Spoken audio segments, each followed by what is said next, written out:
Hello YouTube, it is your boy B3, back with another kicking, you guessed it, graphic novel review. Today's trade is a long-awaited one, the end of an era.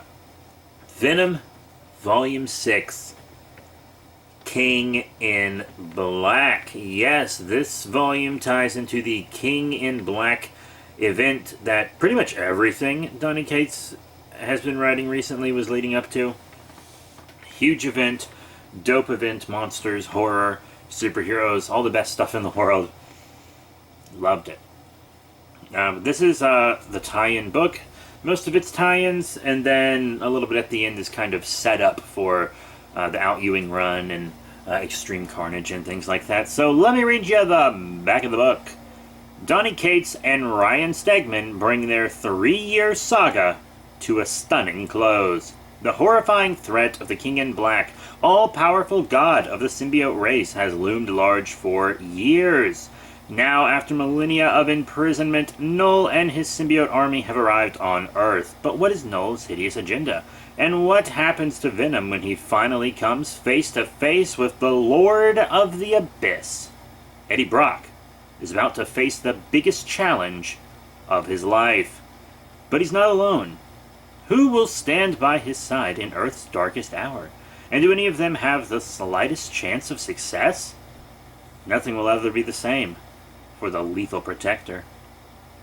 Collecting Venom 2018 31 through 35 by Donny Cates, Philip Kennedy Johnson, Chris Garasso, Iban Coelho, Ryan Stegman, Kev Walker, Danilo Esperuth, Ron Lim, Guyo Vlanova, Gerardo Sandoval, Mark Bagley, J.P. Mayer, Jay Leston, Scott Hanna, Victor Nava, Jean Dell, Frank Martin, Chris O'Halloran, Jim Campbell, Matt Miller, Alex Sinclair, Chris Sotomayor, and Richard Isanov from Marvel Comics.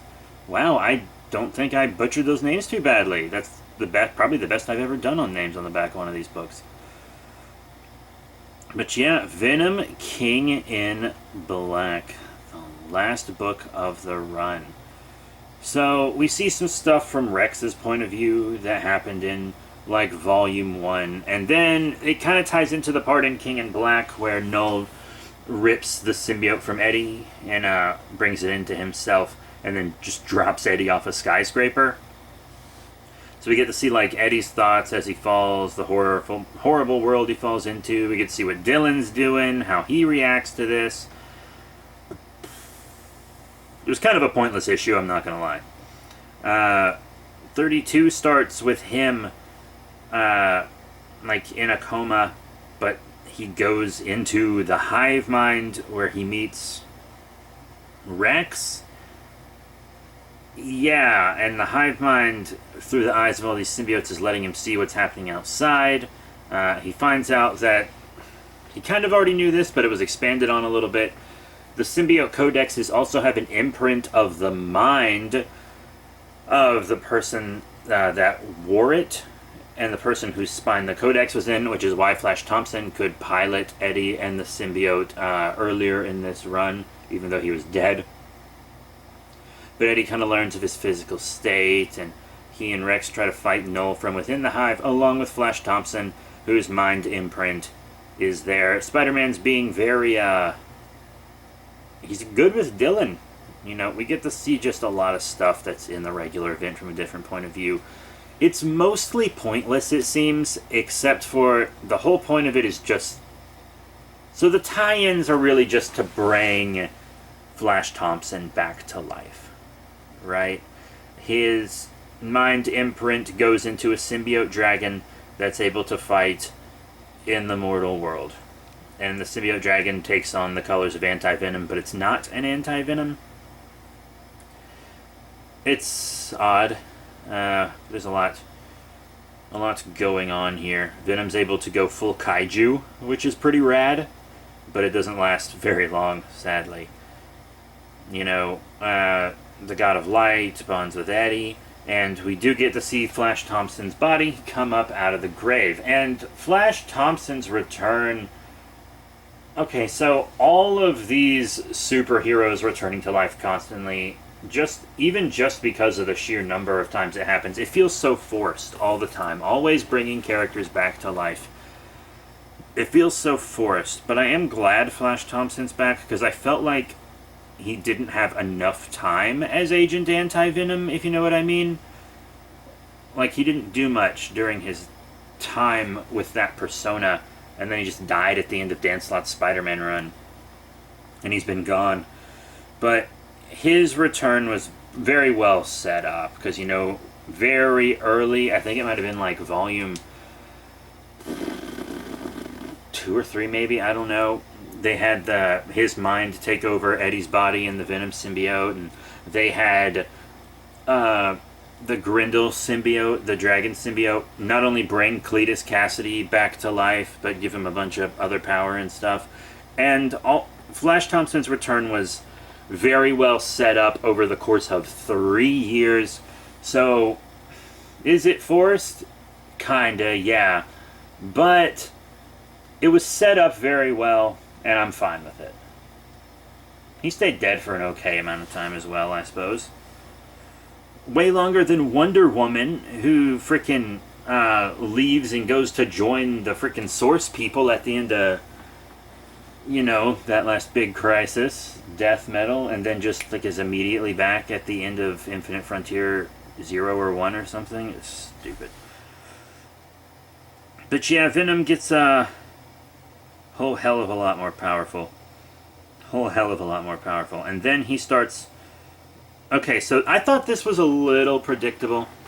Not entirely, because at first I thought it would be Dylan, because I knew they would defeat Null, and I was like, oh, well, who's gonna... I thought Dylan was gonna kind of become the new King in Black, but then Eddie takes Dylan's powers away so that he can live a normal life, and then I was like, oh, well...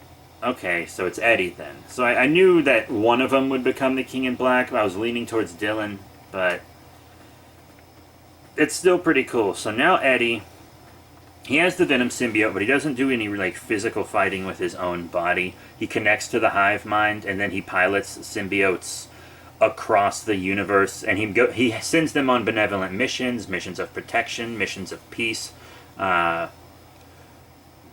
The symbiotes are a force for good throughout the universe now because of Eddie. But his human body wasn't designed for the stress of this. Null was brought into existence as a god designed for this, and Eddie's not. So it's like rapidly aging them. He's older now. He walks with a cane. His hair's gray. His reflexes aren't what they would be. So it more focuses on Dylan. Like the Venom symbiote often takes the form of a dog, and he like walks Dylan to school and stuff. And Sleeper is in the form of a cat, but he doesn't really do anything despite having really cool powers. We never actually see Sleeper do much, but he has like a comedic moment in this, and that's all. You know, the symbiote, turns out symbiotes don't have quote-unquote names, but they have like impressions, emotions that show who they are, and the Venom symbiote shares it with Dylan. It's a nice little moment. Spider-Man and Eddie have a talk, which is very fun. He tells Spider-Man that symbiotes being on Earth isn't his fault, and they stop a robbery together. It's a very fun ending, to be honest. Venom meets with the Avengers and all this stuff. They talk about the Maker, because the Maker is wearing... You know, the Maker is like the kind of... He's Mr. Fantastic from the Ultimate Universe, but he's a villain, and he's currently wearing the Ultimate Venom symbiote, as I said. So we get kind of a recap of that, and he's warning basically all the heroes in the Marvel Universe about it.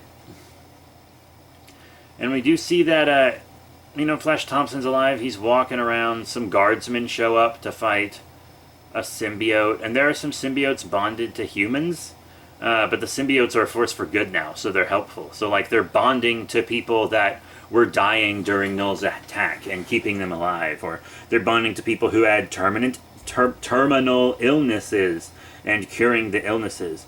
And then the guardsmen are like running around and executing humans that are wearing symbiotes. And so Flash is, fighting them off, which is kind of something similar to the Toxin story we read in Planet of the Symbiotes. Dylan's having trouble at school. And then he sees the Jack-o'-lantern. The current Jack-o'-lantern's kind of pathetic, but it's funny. And the Venom symbiote ends up bonding to Dylan. They fight Jack-o'-lantern, and lo and behold, Dylan is the new Venom. After we saw Eddie as an old aged man, I knew that Dylan would take up the mantle. His Venom is very tall and bulky, more so than Eddie's. The spider on its chest is a bit more Null-like, and also it's got big old chains wrapped around its forearms, which I think is good, because it kind of differentiates Venom from Spider-Man just a little bit more with this design. And also you can look at it and not have to think about it. You're just immediately like, oh, that's Dylan Venom. That's Dylan Venom. You don't have to think about it. You instantly know it's Dylan Venom because the chains really stand out. I think it's going to be a fun era of Venom, sorry. And the art is mostly good. There's one moment when it's a page and it's several panels with Old Man Eddie, and like the colorist forgets what Eddie's hair color is, so in one panel his beard and hair and eyebrows and everything are blonde again. So it's a panel with him gray, a panel with him blonde, and then a panel with him gray.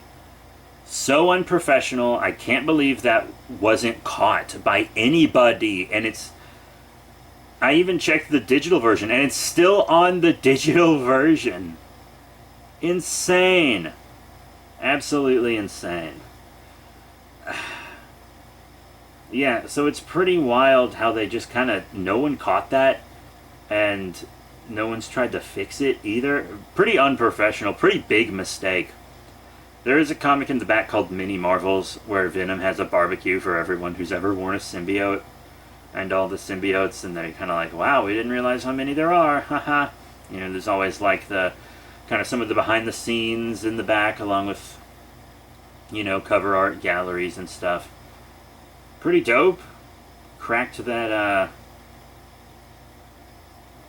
just really, I think it was great. The King in Black tie-in parts, if you're not going to read anything past the Donny Cates run, if you're not going to read into the Al Ewing run, or you're not going to read Extreme Carnage, the tie-in parts are probably skippable, but the last bit that sets up the next run makes Villain Denim... Are you serious?